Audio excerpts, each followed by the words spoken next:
Lors du rassemblement des forces de l'ordre hier, un syndicat de police a lancé le problème de la police, c'est la justice. Que répond ce matin l'ancienne garde des Sceaux ?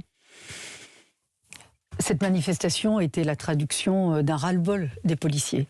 Ça traduit aussi un manque de soutien des institutions vis-à-vis des forces de sécurité de notre pays. Ça va même au-delà de la police. Et ce qu'il disait hier, c'est qu'en fait, ces policiers, ils ont le sentiment de devoir plus se justifier que les délinquants qui s'attaquent à eux.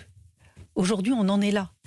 Et ce qui manque aujourd'hui, c'est une politique pénale. On va en parler, mais il n'y a pas de politique pénale l'ancienne aujourd'hui garde des Sceaux a été quand même heurtée, peut-être même choquée par certains mots quand même. Le problème de la police et la justice, est-ce que c'était un moment d'hommage, de rassemblement ou une mise en cause de la justice selon vous ?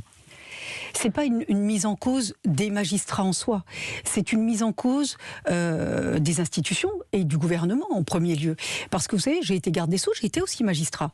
Quand vous êtes magistrat, quand vous êtes au parquet, vous êtes soumis à une politique pénale qui résulte des instructions du gouvernement. Ce qui manque aujourd'hui, c'est une politique pénale claire et ferme.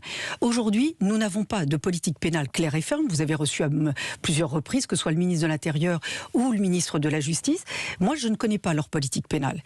Aujourd'hui, il faudrait donner des instructions claires à tous les procureurs de France, de dire, quand il y a des interpellations, qu'il y ait des déferrements systématiques. Déferments systématiques, ça veut dire quoi ? Ça veut dire présentation des individus devant la justice, et au moment de l'audience, ou même avant, qu'il y ait des réquisitions de prison ferme.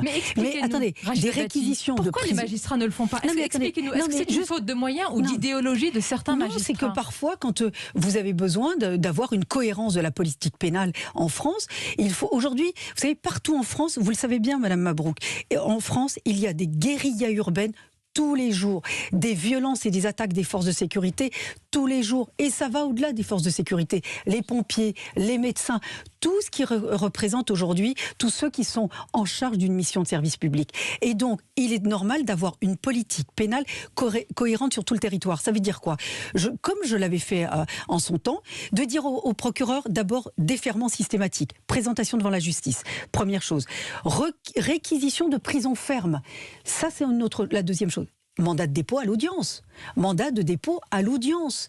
Rétablissement des peines planchées. Je ne comprends pas. On va en parler. Madame Dati, on va parler des peines planchées. Mais le gouvernement perd du temps là-dessus. On va en parler. Mais est-ce que vous êtes favorable ? Et clairement, on va faire la distinction à des peines automatiques face à certains délits commis contre les forces de l'ordre, comme le demande d'ailleurs Xavier Bertrand. Est-ce que vous êtes pour cette automaticité des peines ? L'automaticité des peines n'est pas permise dans notre droit et par notre Constitution. Pourquoi ? Parce que nous avons un principe, et moi j'y tiens, je vous le dis.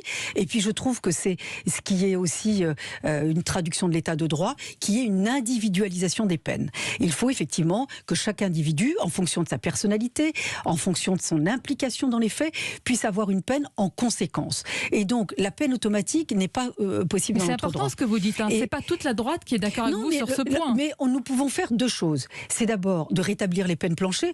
J'entends ceux qui n'y connaissent même pas, qui n'y connaissent rien. J'ai entendu, oui, ça n'a pas été efficace, c'est pour ça que ça a été abrogé. C'est vrai, les magistrats ne l'ont pas appliqué. Non, c'est faux. C'est faux, 70%, non, à 70%, les magistrats ne l'ont pas appliqué. Je vais vous dire pourquoi. Vous ne le reconnaissez pas ? Parce que c'est pas la réalité. Sauf si vous nous sortez des chiffres, ou vous me donnez. Je vais vous donner des choses très claires. C'est que les peines planchées, elles ont été supprimées par François Hollande et Madame Taubira par idéologie. Voilà. Mais ça, d'accord. C'est de l'idéologie. Je ne vous dis pas ça. Elles n'ont pas été appliquées par les magistrats. Mais attendez, je vais vous dire. Pourquoi ? Les peines planchées, je les avais mises en œuvre et je les avais instaurées pour les récidivistes. Et donc, il y a des tribunaux, notamment dans le Sud, et ça, vous pourrez retrouver les chiffres, où elles ont été appliquées pour les récidivistes à 100%. Aujourd'hui, rétablir les peines planchées, et notamment pour les attaques de policiers, c'est élargir leur application.